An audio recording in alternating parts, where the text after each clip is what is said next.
Yn y fideo yma, dyn ni am ystyried sut i ddefnyddio y dull cynnig y gwella i ddatrys hafaliad i fanwl gwyrdeb penodol. Felly, gadewch i ni edrych ar yr enghraifft yma.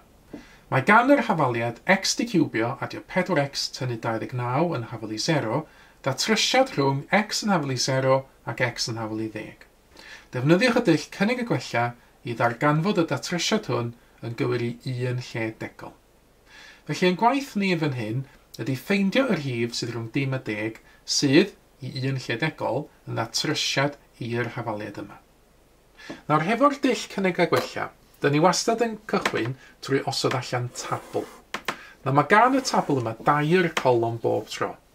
Yn y golwm gyntaf, dyn ni'n sgwennu lawr yr holl gynigion dyn ni am wneud. Dyn ni am geisio'r rhifau gwahanol fel datrysiadau i'r hafaliad yma. Yn y golwm ganol, dyn ni am weithio allan ar gyfrifiannell gwerth ochr chwith yr hafaliad. Felly, yn yr achos yma, ochr chwith yr hafaliad ydy x di cubio adio 4x tynnu 29. A drwy amnewid gwerthoedd gwahanol i mewn i ochr chwith yr hafaliad, mi gawn ni weld wedyn pa mor agos ydyn nhw at 0. Na fydd rhai ohonyn nhw rhy fach, fydden nhw werthoedd negatif.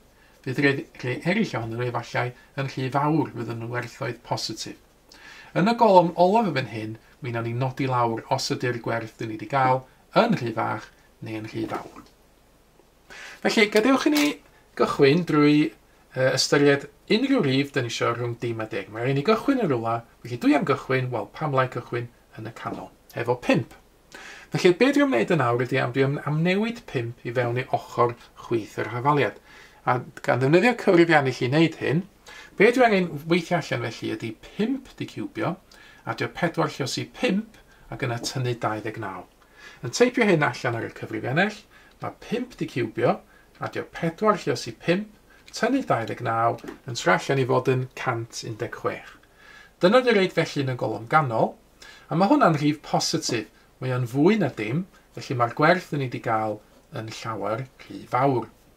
Felly mae am newid 5 i fewn yn rhoi rhywbeth sydd yn rhy fawr, well i ni gynnig rhywbeth felly sydd yn llai na 5. Beth am gynnig dydyn ni 2? Nawr, drwy am newid 2 i fewn i ochr chwith y hafaliad yma, y gwerth dwi am gael ydy 2 di cubio, adio 4 lluos i 2 a tynnu 29.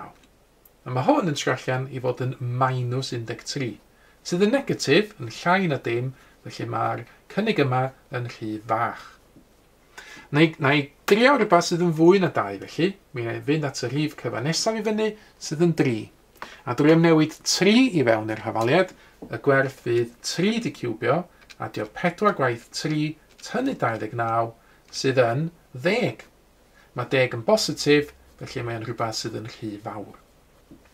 Ond nawr, dwi'n gwybod fod y gwir atab rhwng y rhifau cyfan 2 a 3.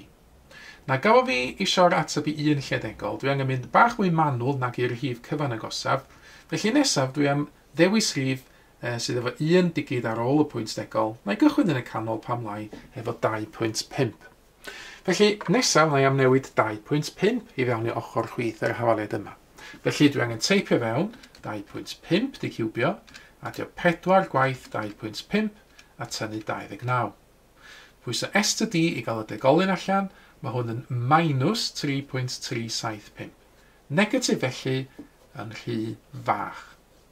Dwi angen ceisio rhywbeth nesaf felly sydd yn fwy na 2.5. Beth am fynd 1 yn fwy at 2.6. A drwy am newid 2.6 i mewn i'r hafaliad, dwi'n cael 2.6 di cubio a 4 gwaith 2.6 tynnu 29 sydd yn minus 1.24. So dwi dal felly hefo rhywbeth sydd yn rhy fach, mae'n negatif. Dwi angen cynnig rhywbeth hyd yn oed fwy felly, beth am geisio 2.7.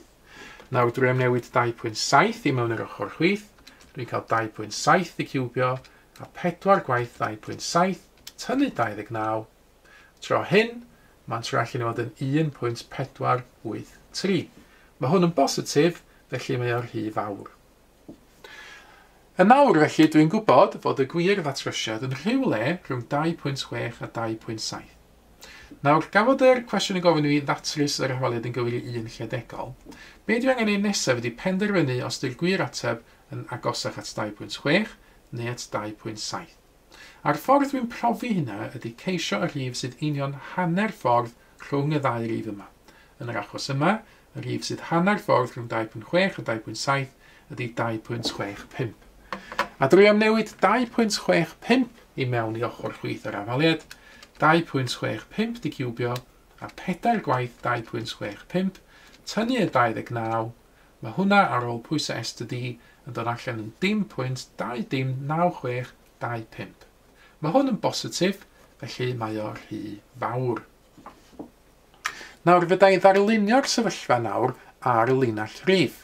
Felly os na i wneud llinell bach sydyn yn fan hyn, a roed 2.6, 2.65 a 2.7 i fewn ar y llinell rhif yma. Nawr, y wybodaeth dwi'n gallu gael o'r tabl yn nawr ydy fod 2.6 rhy fach a mae 2.65 rhy fawr. Felly, mae'r gwir ddatrysiad rhywle yn yr amrediad yma. Mae o rhwng 2.6 a 2.65. Ond, byddai unrhyw rhif yn yr amrediad yma yn talgrynu i un lledegol i fod yn 2.6. Felly, beth bynnag ydy'r gwir atab, dwi'n gwybod yn nawr, os dwi'n talgrynu'r gwir atab i un lledegol, 2.6 dwi'n di gael. Ac felly, byddai sgwennu y casgliad i'r cwestiwn fel yma. Mae'r datrysiad i'r hafaliad, y gwir datrysiad, hynny yw, yn mynd i fod rhwng x yn hafalu 2.6 ac x yn hafalu 2.65.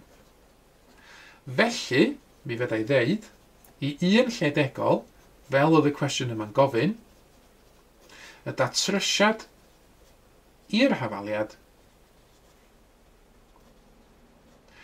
yw x yn hafalu 2.6. Dyna ydy'r ateb i'r cwestiwn yma. Clywch chi gynnig arni nawr. Mae yna gwestiwn arall cynnig y gwella nawr yn cael ei ddangos ar y sgrin. Defnyddiwch y cyfrifiannell i ddarganfod y datrysiad i un lledegol i'r hafaliad yma. Pyn ydych chi wedi gwneud cynnig arni hi, gewch chi gymharu wedyn eich ateb chi efo'r ateb cywir sydd yn nawr yn cael ei ddangos ar y sgrin. Mae mwy o fideos adolygu ar gael ar ein sianel YouTube Adolygu Mathemateg. Am y newyddion diweddaraf neu holi cwestiwn, dilynwch ein cyfrif trydar @mathemateg. Neu ewch i'n gwefan www.mathemateg.com am fwy o adnoddau adolygu.